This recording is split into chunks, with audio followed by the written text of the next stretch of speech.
Salut à tous, c'est Vivien de la petite trotteuse, j'espère que vous allez bien. Alors il faut savoir qu'avant que je lance la petite trotteuse, j'avais déjà en tête quelques modèles qui me faisaient vraiment rêver, pour lesquels j'aurais été prêt à casser mon porte-monnaie tellement je les adorais. Et en fait j'ai beaucoup de chance parce que j'ai réussi à avoir une des montres qui me faisait vibrer, et j'en suis vraiment très content et vous allez voir ça tout de suite.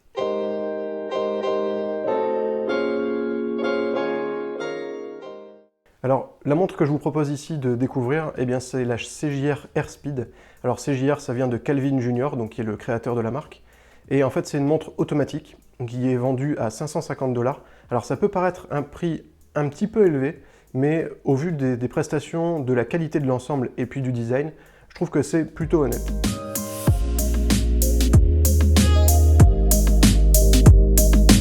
Cette montre a un design qui puise clairement son inspiration dans le vintage, dans les montres à l'ancienne, et aussi dans le domaine de l'aviation, avec quelques détails qui proviennent donc des instruments de bord des avions, et puis de toute l'aviation en général. C'est vraiment très réussi. Au niveau du packaging, CJR a choisi du simple et de l'efficace, c'est-à-dire qu'en fait la montre est livrée dans un étui en carton épais, en carton couleur carton d'ailleurs, il n'y a pas de peinture par-dessus, c'est plutôt joli, ça fait très naturel. La boîte en elle-même est plutôt banale, mais elle a le mérite de bien tenir la montre, de bien la supporter pendant le transport, et c'est vraiment tout ce qu'on lui demande. La montre est livrée quand même avec un chiffon microfibre qui est plutôt de bonne qualité d'ailleurs, c'est assez remarquable. Et alors voilà, c'est tout sur le packaging, j'ai rien à dire de plus, c'est simple et efficace et c'est tout ce qu'on demande. Cette Airspeed dispose d'un boîtier qui fait 43 mm de diamètre pour 15 mm d'épaisseur, et il a une forme vraiment unique puisque en fait il est entièrement arrondi, c'est un galet, il est arrondi au-dessus et en dessous et aussi sur les côtés. Il est presque entièrement en verre et c'est ça qui est vraiment très joli. J'en suis littéralement fan pour ça. C'est unique, c'est la première fois que je vois ça sur une montre, en plus vendue à ce prix-là. Et c'est vrai que c'est vraiment très beau. Sur le dessus et le dessous, on a un verre qui est en ézalite. L'ézalite, c'est un matériel qui est très cher, mais qui en même temps est très léger. Et par contre, le petit inconvénient, c'est que apparemment, il se raye facilement. Alors moi, je l'ai souvent porté, je la porte encore très souvent. Je ne l'ai pas encore rayé, j'ai aucune micro-rayure dessus, mais en même temps je suis assez soigneux, donc si vous l'achetez, méfiez-vous. Après il faut savoir que les petites rayures ça s'efface assez facilement, il y a plein de techniques qui existent pour ça.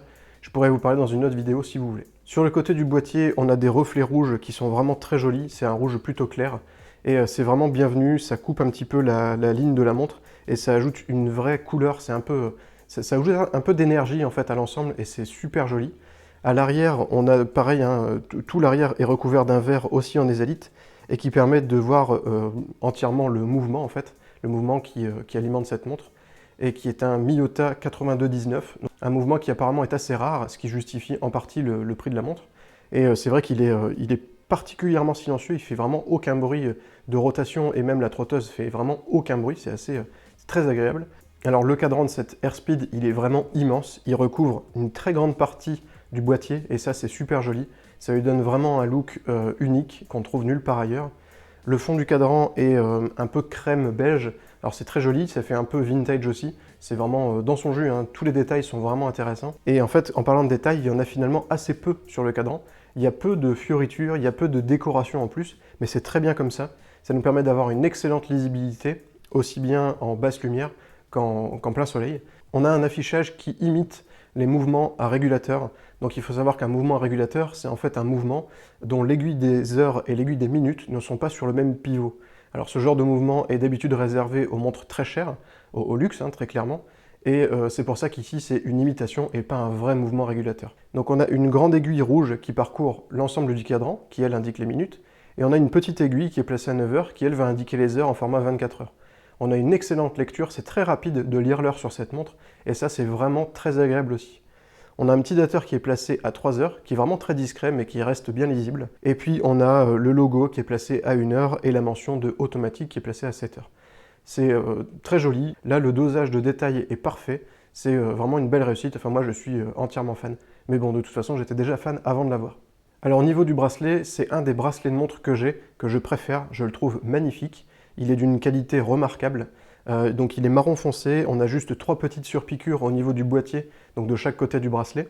On a une boucle ardillon qui est entièrement arrondie, qui rappelle un petit peu les boucles des ceintures des années 60, et ça je trouve ça assez original, j'en avais pas vu encore sur d'autres montres.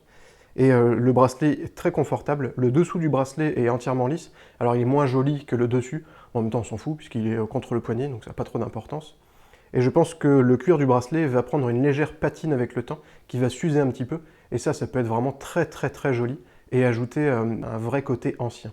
Et ça, c'est vraiment bien vu. Le bracelet utilise des pompes d'attache Speedfix. Alors ça, c'est super aussi, parce qu'en fait, ça permet d'enlever le bracelet très rapidement, et du coup de le remettre très rapidement aussi. Ça ne nécessite pas d'outils. Si vous voulez changer de bracelet, eh bien ce sera extrêmement rapide. Vous pouvez changer en 30 secondes avant d'aller travailler le matin, c'est vraiment super pratique. Alors pour conclure avec cette CJR Airspeed, c'est très simple. C'est une montre qui me faisait rêver avant. J'avais un petit peu peur en la recevant d'être déçu, et honnêtement c'est vraiment pas le cas. Elle a un design qui est unique, qu'on trouve nulle part ailleurs. Elle a une apparence qui est vraiment hors du commun. Elle est extrêmement agréable à regarder et à lire. Elle est en plus de ça très confortable. Le mouvement automatique qui est à l'intérieur est de très bonne qualité. Il a une très bonne réserve de marche. Peut-être que la montre est un peu chère. Peut-être que 550 $, c'est un prix qui est un peu élevé pour que ça reste une montre accessible.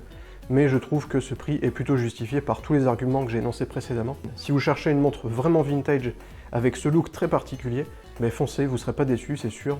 Moi en tout cas, je l'adore. J'espère que cette vidéo vous a plu. Si c'est le cas, n'hésitez pas à cliquer sur j'aime juste en dessous, à vous abonner. Et puis nous, on se retrouve très bientôt. Ciao!